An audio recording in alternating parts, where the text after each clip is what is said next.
After more than 15 years on the run, justice catches up with war crime suspect Ratko Mladic, who's arrested in Serbia. We'll have a special report from Alan Little.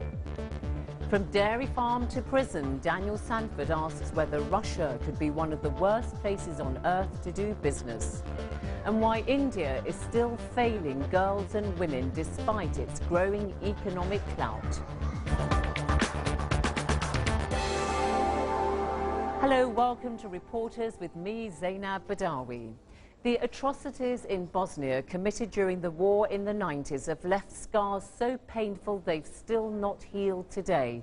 Perhaps then the arrest of the man accused of being the mastermind and commander of the Srebrenica massacre may help to bring a sense of closure in one of the most painful chapters in Europe's modern history. Ratko Mladic, now 69, was arrested by Serb forces in a small village northeast of the capital, Belgrade. Our special correspondent, Alan Little, who covered the Balkans conflict, has this special report. He was fanatical and merciless. We knew him for his unshakable self-belief and his almost mystical devotion to the destiny of the Serb nation. For 3.5 years in the early 90s, his men watched Sarajevo down the barrels of their guns. The city was spread out like a map beneath their feet, targets easy to select. 12,000 died in the bombing and the sniping.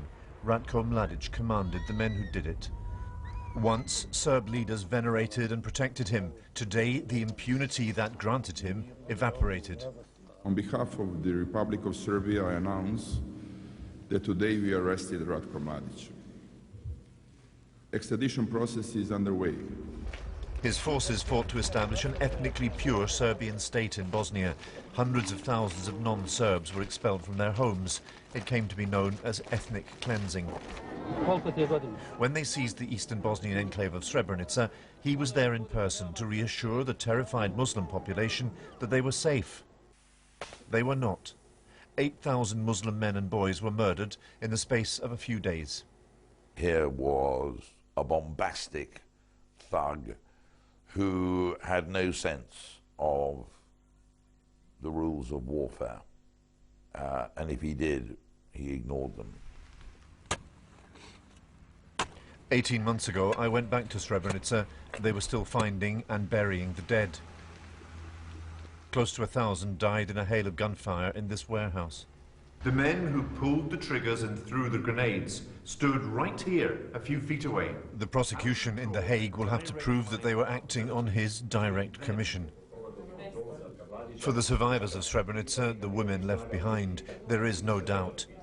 But their satisfaction at his arrest is tempered by anger that it has taken so long. I am not that happy. I was disappointed so many times by the work of the Hague Tribunal. Serbia protected him for so long.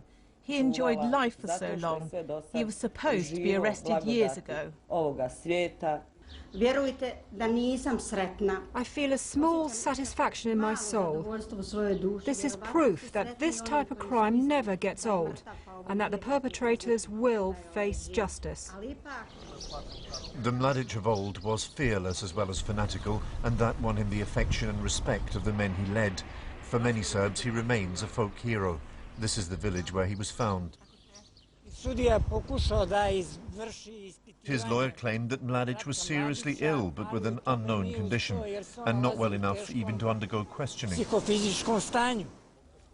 But for the Serbian government, the arrest of this broken and defeated old man is a signal to the world that Serbia is normalizing, that in its anxious progress to the European mainstream, it is at last turning the page on all that Ratko Mladic stood for.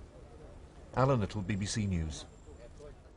The arrest of General Mladic was discussed both formally and informally at the G8 summit in France. But it's the Arab uprisings, especially the NATO operation against Libya, that was the main topic. President Obama pledged to get the job finished in Libya, yet pro-Gaddafi forces still control much of the west of the country. And even in the rebel stronghold in the east, people face continuing uncertainty. The city of Benghazi is held by the rebels, and David Loyne has been there to see how people are trying to build their future.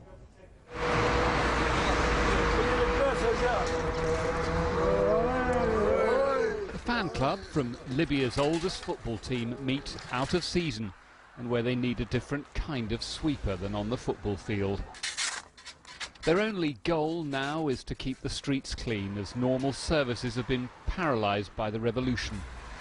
It is, they say, a different kind of jihad, the Islamic sense of duty, usually translated as holy war. Ramsey says that while some Libyans are on a jihad in the front line against Gaddafi, his Islamic duty is to clean the streets. Ramsey teaches computer science in normal times, but these are not normal times.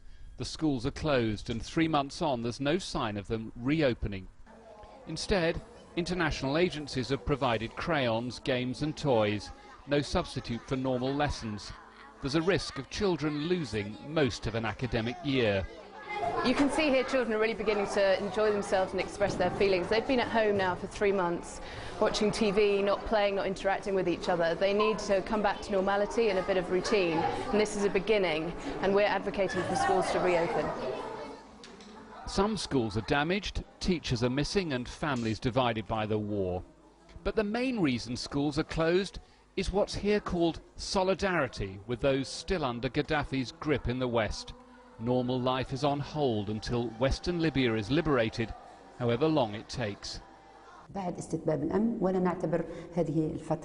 are setting up a plan for schools so that all children in the country will resume their studies at the same time. Then we will not see this period as a lost time.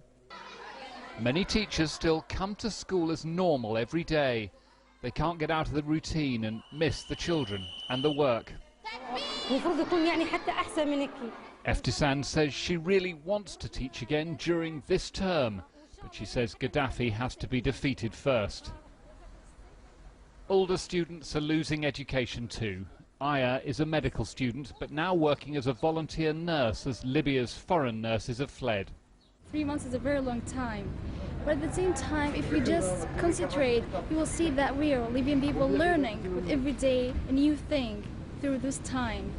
It's a difficult time, but there's a lot of lessons. One of the issues is the closing of all the colleges and schools. And do you think they should open again soon and just get on with that? Yes, I think, but not now. Actually, we have to wait till everything, till all the countries in Libya will be free, until everything will be settled down again, like we used to. Because we can wait for better living, for better life. We can wait. Full of revolutionary zeal, some children learn an old nationalist song, banned since the 1969 revolution that brought Gaddafi to power, while others play their part in making the place look better. There's tremendous enthusiasm, voluntary spirit that continues to drive Libya's revolution. It will be tested when they try to build a new nation, if and when Gaddafi falls. Gaddafi left Libya in a mess which will take a while to clear up, and still he clings on to power. David Loyne, BBC News, Benghazi.